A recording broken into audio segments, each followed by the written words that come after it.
तो दोस्तों धार्मिक यात्रा पे मैं निकल चुका हूँ और आपके लिए लेकर आ रहा हूँ तरह तरह की जो आपके ज्ञान को बढ़ा सकें, आपके धार्मिक ज्ञान को बढ़ा सकें ये जानकारियाँ।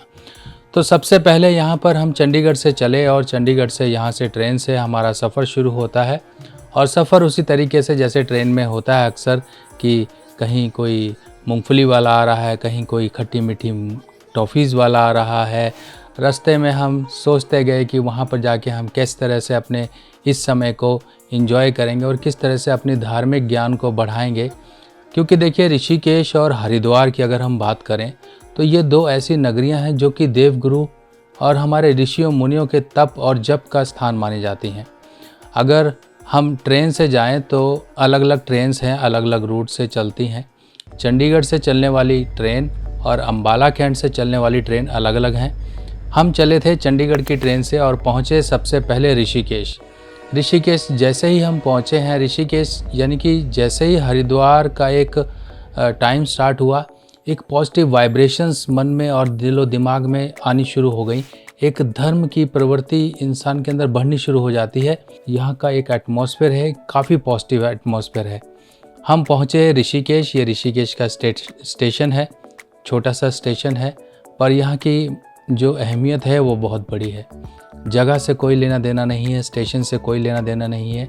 हम जैसे ही स्टेशन पहुँचे हैं, स्टेशन के बाहर इस तरह से ये स्टेशन है, एक छोटा सा स्टेशन, और बाहर पहुँचते ही वहाँ पर ऑटो रिक्शा वाले मिलते हैं। ऑटो रिक्शा वाले हम ऑटो वहाँ से पकड़कर आगे हम पहुँचते हैं त्रिवेणी घाट पर।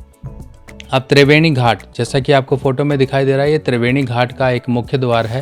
त्रिवेणी घाट के बाहर ही सबसे पहले हमने कुछ सोचा कि पहले पेट पूजा कर ली जाए, क्योंकि भूखे थे और सफ़र आगे का कुछ पैदल चलने वाला भी था, क्योंकि बाद में समय लगता नहीं। तो वहीं पर ही राजस्थानी भोजनालय, आप अगर ऋषिकेश गए होंगे तो राजस्थानी भोजनालय के नाम से वहाँ पर बिल्कुल त्रिवेणी घाट के सामने वाले गेट पर वहाँ पर हमने भोजन किया।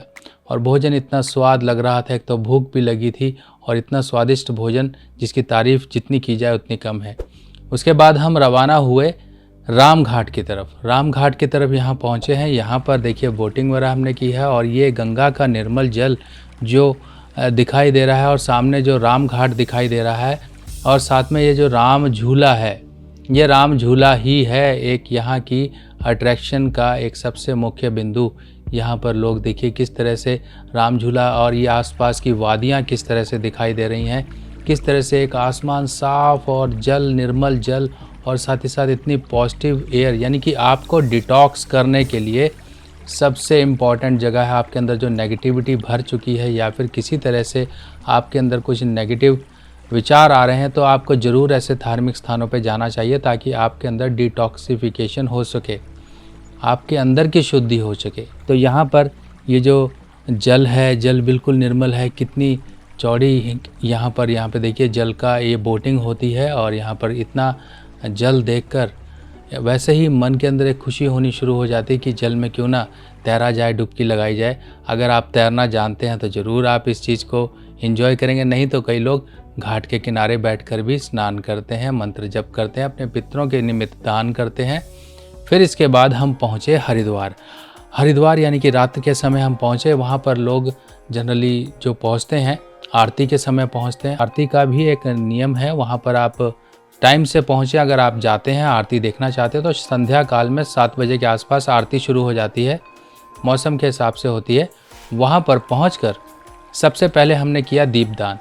दीपदान मैं, मेरे बच्चे और मेरी धर्मपत्नी पूजा शर्मा, हम लोगों ने दीपदान किया, माँ गंगा को प्रणाम किया, अपने इच्छाएं प्रकट की कि हाँ हमारे जीवन में सुख शांति रहे, हमारी इस तरह से जोड़ी बनी रहे, हमारे परिवार में सुख शांति रहे। ये सब चीज़ें जैसे कि हम सब लोग अपनी इच्छाएं, अपनी प्रार्थनाएं करते हैं उस हिसाब से। और पिछली बार जब मैं हरिद्वार की तरफ गया था तब मेरा इस फ़ोटो की तरफ ध्यान नहीं पड़ा था, जिसमें कि पूर्ण माँ गंगा किस तरह से यहाँ पर आई हैं, इसका पूरा विवरण इस फ़ोटो में दिया गया है। अगर हम देखें तो ये समुद्र मंथन हो रहा है, देवता और असुर दोनों समुद्र मंथन कर रहे हैं। कूर्म अवतार हमारे विष्णु जी, उनके ऊपर जो है शिला रखकर और ये नाग देवता लपेटे हुए हैं और इधर से असुर खींच रहे हैं, उधर से जो हैं हमारे देवता इसको मंथन कर रहे हैं। तो गंगा कल जो स्वयं इस समय जब मंथन के समय पे अमृत कलश जो निकला और उसी कलश की जद्दोजहद यानी कि कौन पिएगा कौन लेगा, तो वहाँ पर जब ये कलश के पीछे भागे हैं, कलश जब उसमें से कुछ बूंदें छलकी हैं तो हरिद्वार की हर की पौड़ी यानी कि हरि की पौड़ी में आके गिरी थी। इसीलिए यहाँ पर अमृत कुंड माना जाता है। तरह तरह के जो भी जीवन में परेशानियां हैं, हमारे पितरों को मुक्ति नहीं है, हमारे जीवन में संकट हैं, कहीं बीमारियां हैं, कुछ भी हैं, ये अमृत कुंड में आकर यानी कि यहाँ पर हर की पौड़ी पर आकर स्नान करने से सब जीवन एक तरह से निर्मल हो जाता है, पाप मुक्त हो जाता है। कितने ही जन्मों का पाप हो, कुछ भी हो, हमारी यहाँ पर श्रद्धा हमारे पापों को मुक्त करने में मदद करती है। तो माँ गंगा को लाए हैं स्वयं भागीरथ जी, जिस तरह से फ़ोटो में दिखाई दे रहा है, स्वयं भागीरथ जी आए हैं और यहाँ पर लाकर अपने पितरों की आत्मा को उन्होंने मुक्त किया, उनको मुक्ति के द्वार तक पहुँचाया। तो हरि की पौड़ी, अगर हम इसकी इम्पोर्टेंस समझें, हरि की पौड़ी जो है, हरि की पौड़ी कैसे बनी, अगर हम थोड़ा पीछे जाएं, हम अपने युगों में थोड़ा पलटें, तो विक्रमादित्य जो राजा थे उन्होंने यहाँ पर पौड़ियाँ बनवाई। और पौड़ियाँ बनवाई इसलिए बनवाई क्योंकि उनके जो भाई थे भृतहरि, उनकी वो तपस्या यहाँ किया करते थे, उनके लिए यहाँ पर आने जाने में, तपस्या करने में उन्होंने यहाँ पर पौड़ियाँ बनवाई। और भृतहरि ने यहाँ पर तपस्या की, स्वयं ब्रह्मा जी यहाँ पर प्रकट हुए और ब्रह्मा जी से भृतहरि ने ये वरदान मांगा कि आप तीनों देवता त्रिदेव यहाँ पर विराजमान रहें और लोगों को पापों से मुक्ति दिलाने में उन्हें मदद करें, उनके जीवन से परेशानियाँ निकालें।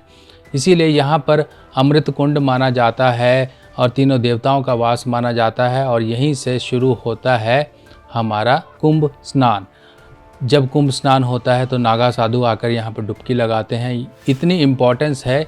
और अगर हम हरिद्वार की बात करें तो हरिद्वार में टोटल 107 प्लस यानी कि उससे भी ज़्यादा यहाँ पर घाट हैं और ये अलग अलग घाट हैं। इनकी वीडियोस में आने वाली जो जानकारी है वीडियोस में मैं आपको बताऊंगा, ताकि आपको इन घाट की इम्पोर्टेंस पता लगे कि यहाँ पर क्या इम्पोर्टेंस है, क्यों यहाँ पर लोग स्नान करते हैं, कि किस वजह से यहाँ पर लोग स्नान करते हैं, क्या फ़ायदे होते हैं।